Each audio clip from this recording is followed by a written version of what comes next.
जय गजानन माऊली. स्वागत आहे तुमचं रोशनी बड्डे मराठी व्लॉगमध्ये.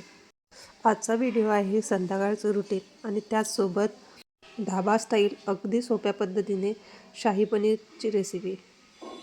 बाहेर गेली होती. बाहेरून येता येता संध्याकाळीचा छान हा सूर्य डुबतानाचा व्ह्यू खूप सुंदर असा दिसत होता. संध्याकाळी सकाळच्या गडबडीपेक्षा थोडी शांत असते.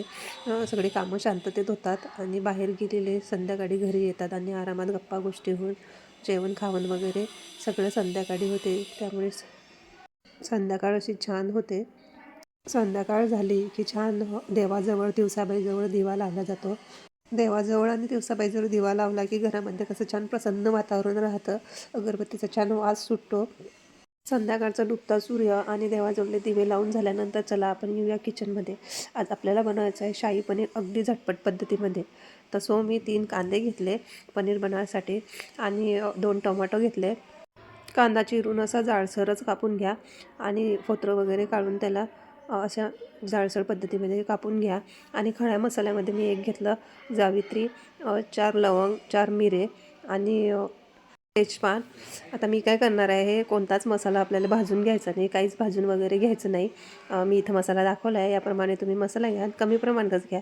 10, 12, 15 काजू टाकून घेतले आणि जे 3 कांदे होते ते कट केलेले ती पण कुकरमध्ये टाकून घेतले आणि टोमॅटो असे उभे कट करून घेतले आणि ते पण त्या कुकरमध्ये टाकून घ्यायचे. बघा छान कसे हरभरे भाजून झाले इथं. आणि त्यामध्ये 10-12 लसणाच्या पाकळ्या घेतल्या आणि अद्रकचा थोडा तुकडा कट करून त्यामध्ये टाकलं आणि पाणी टाकून कुकरचं झाकण लावून 4-5 शिट्ट्या होऊ द्यायच्या. ही रेसिपी आहे ना ढाबा स्टाईल आहे.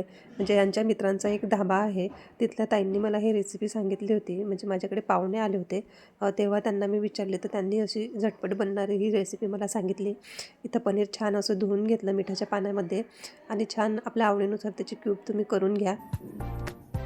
कुकरमधली ही रेसिपी आहे ना चविष्टही होते आणि छानही होते आणि पटकनही होते. आपल्याला काहीच असं टाईम लागत नाही. त्यामध्ये तुम्ही आहे ना काजू वापरले आणि गोडंबी असते ना, गोडंबी पण घेऊ शकता. गोडंबीने छान अशी चव येते, पण माझ्याकडे गोडंबी नव्हती म्हणून मी काही यूज केली नाही त्यामध्ये. खडा मसाले आहे ना जेमतेम जेवढे घेतलेले आहे 4-4, 5-5 तुकडे तेवढेच घ्यायचे. म्हणजे जास्त आपण पनीर मसालाही टाकणार आहे नंतर, त्यामुळे जास्त मसाला होऊ नये आणि एकदमच तिखट असा चव त्याला येऊ नये म्हणून कमीच प्रमाणात घ्यायचे.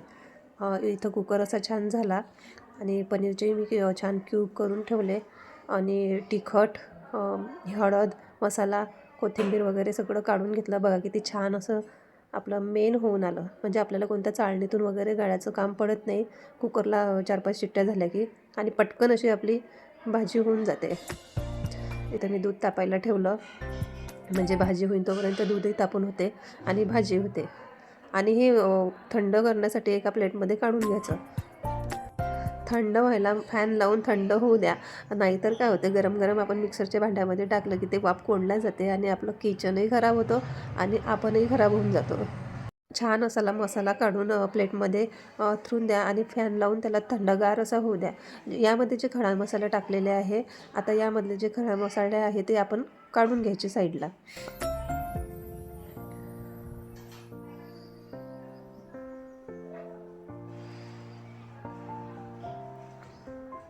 इथं बघा माझा मसाला थंड झाला. त्यामध्ये जे आहे खडे मसाले ते मी काढून घेते, म्हणजे आपल्या भाजीची चव जास्त तिखट अशी होणार नाही.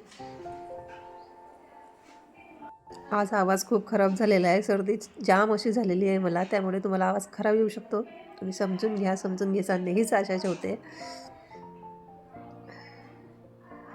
टोमॅटो जे आहे ना त्या टोमॅटोचे जे फत्रं निघतात साईडला, ते फोतरं पण साईडला काढून ठेवा, म्हणजे जेणेकरून जे आपली पेस्ट होईल ना ते चांगली स्मूथ होईल. शाही पनीरला कशी पेस्ट चाळणीने गाळून घेत असता, तुम्ही चाळणीने गाळून घ्या, पण ही एकदा उकडलेली जी करतो ना ती गाळून घ्यायची पण गरज पडत नाही, म्हणून मी उकडूनच घेते.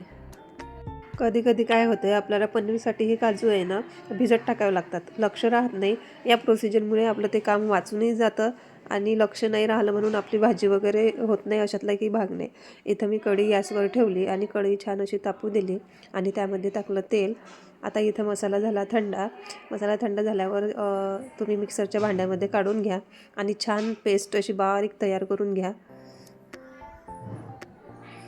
तोपर्यंत तिकडे आपल्या कढईमधलं तेल तापते आणि मसाला पण इकडून बारीक असा निघून येतो. छान स्मूथ अशी मसाल्याची पेस्ट आपली तयार आहे.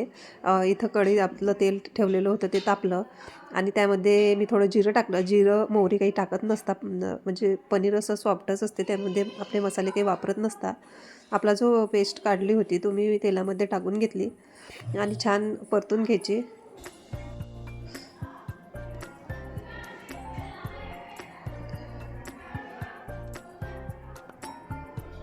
छान अशी पेस्ट परतून, म्हणजे मीडियम गॅसवरतीच परतून घ्या.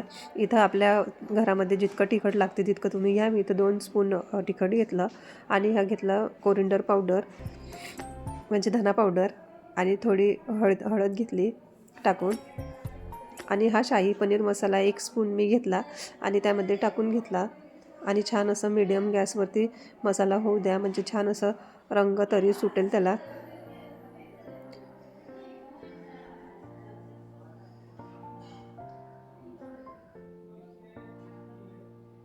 गॅसची फ्लेम लो करून ठेवली तरी चालते, झाकण ठेवून, म्हणजे आरामात आपला मसाला असा छान होतो आणि तेल सोडून देतो.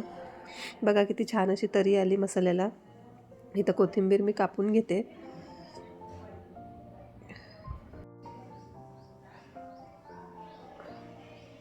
मी काय करते, पनीर कच्चंच ठेवते, शॅलो फ्राय वगैरे त्याला काही करून घेत नाही. थोडा वेळ मसाल्यामध्येच टाकलं की त्याला परतून घेते आणि थोड्या वेळाने पाणी ॲड करते, म्हणजे आपलं ते काम काही वाढत नाही पुढचं.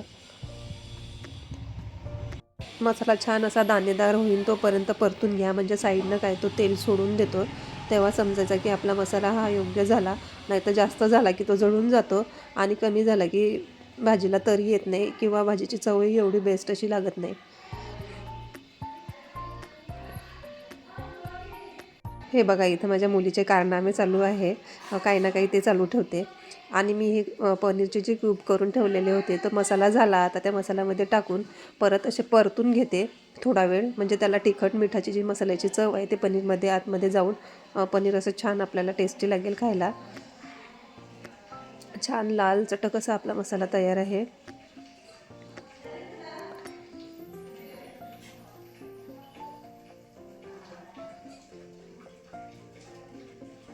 अगदी पटापट अशी आपली शाही पनीर मसाला ही भाजी होऊन जाते. हिला काही वेळही लागत नाही, कमी वेळामध्ये होते आणि चवही खूप छान सुंदर अशी येते.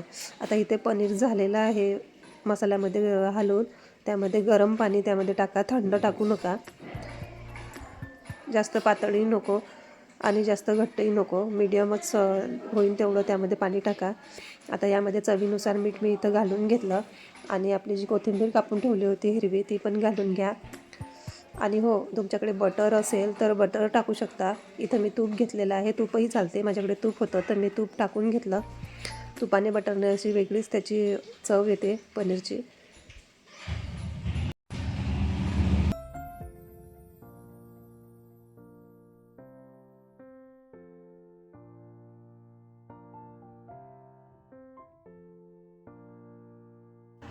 बघा किती सुंदर असा रंग आला. मी झाकण ठेवून कमी गॅसवर ठेवलं होतं.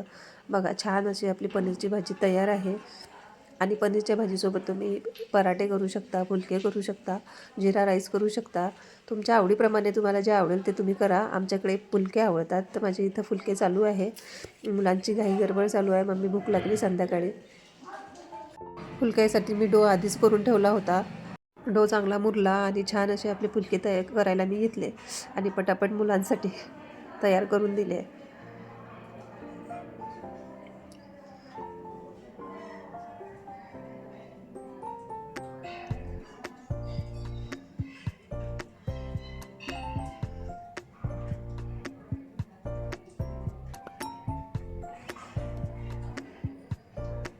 छान असे टम्म फुगलेले फुलके आणि त्यावर छान असा तुपाचा गोळा आणि छान पनीरची भाजी, कांदा, लिंबू, सलाद. तुम्हाला जे सलाद आवडते ते घ्या आणि जेवण करायला या तुम्ही पण. कशी झाली पनीरची भाजी, चव पण आणि पनीरची भाजीची रेसिपी पण तुम्हाला आवडली की नाही हे कमेंटमध्ये मला नक्की सांगा. लाईक करा आणि सबस्क्राईब करायला विसरू नका. धन्यवाद मंडळी.